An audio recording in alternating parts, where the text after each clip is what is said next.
I'm Miss Osuna, and let's get together today and sketch straight long black hair pulled back in a side pony.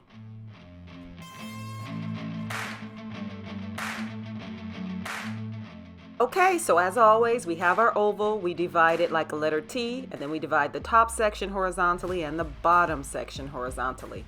Now let's use our parenthesis shapes to place the lines for the hair. Remembering that this is a side pony, so our ponytail holder in this case is going to be rectangular shaped.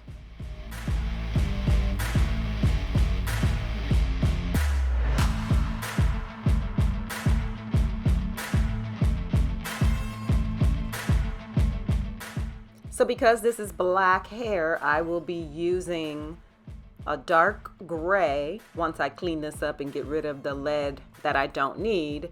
And then I will be using an even darker gray and then a black. So two grays, one of them is fairly dark, the other one is even darker, and then a black. So here, this is my first gray. You can see it's quite dark. And the same parenthesis shape is what I'm using to create the actual strokes for the beginning of our hair on our shadow side.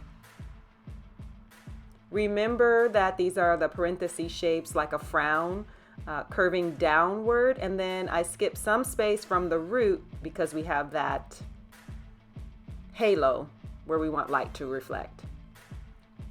Also here from the bottom going upward, that's extremely important as well. And you want to be gentle and light with your touch because you can always make it darker, but it's much harder to lighten. So from the root going downward, and then I darken that part. And once I skip some space, then I'm going to go upward. And remember that space is for the halo, that light to reflect in the top portion of our hair. Now that I have color number 1 in place, it's time for color number 2. So this is even darker gray. And I start at the root, shorter strokes, notice, and then I want to skip some space and go down so that that halo is still there. And I'm using the brush tip side of a Copic dark gray marker. Of course, design markers work on design paper. The paper I'm using is a Canson paper, but you can use whatever design paper you have or whatever design paper you want. You can also even try this on vellum. It makes a very interesting slippery effect. So I am not covering up the first set of grays completely with this second color. You can still see the first color somewhat, and that's important to note. Now I'm moving to the black, and very lightly I am adding, but again, I am not coloring everything over entirely. I'm still letting those first two grays still show through. Remember, by the neck it's going to be extra dark because of shadow, the hair cast on the neck.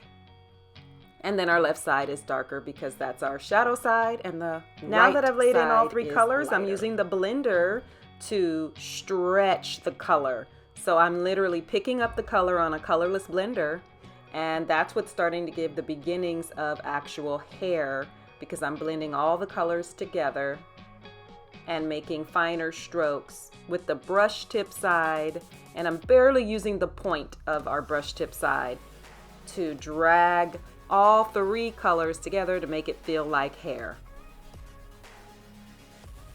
Remember, from the bottom of your ponytail you go upward, and then from the ponytail holder itself you go downward, and then above that ponytail holder you go upward, but from the root you go downward. So everything is done in the same manner.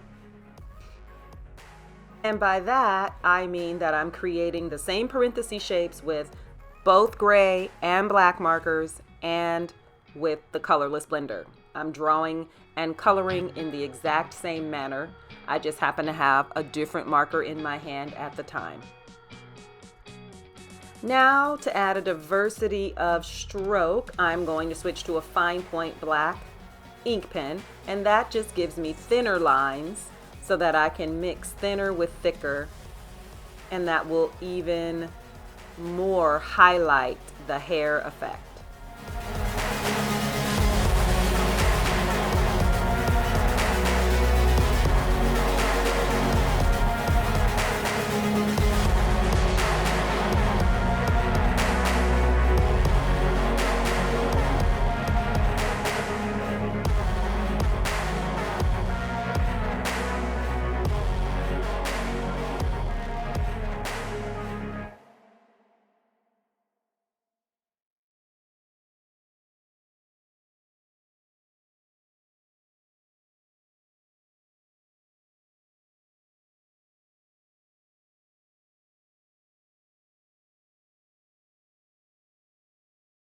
So here I'm adding just a tiny bit more black in certain spots, but you could be done by now. It just depends on how dark you want to go and how much white space you want to take away.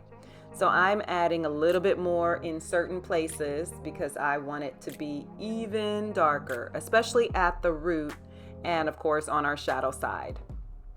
Once again though, I'm using the brush tip side, and it's very, very thin point is what I'm using to create this.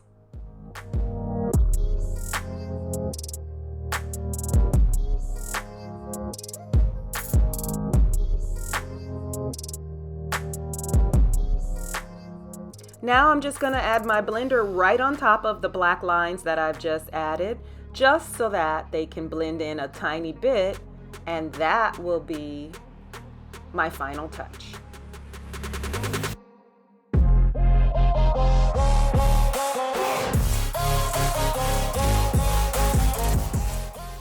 Now be sure you clean off your colorless blender. You have to use marker paper and just scribble all that ink off of the blender so that it does not get stuck, because if you don't do that, your colorless blender will no longer be colorless.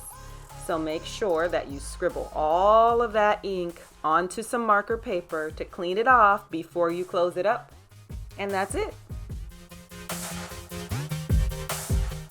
Thanks so much for watching this video. I hope it was helpful for you to be able to create beautiful croquis in your portfolio. Until next video, happy sketching!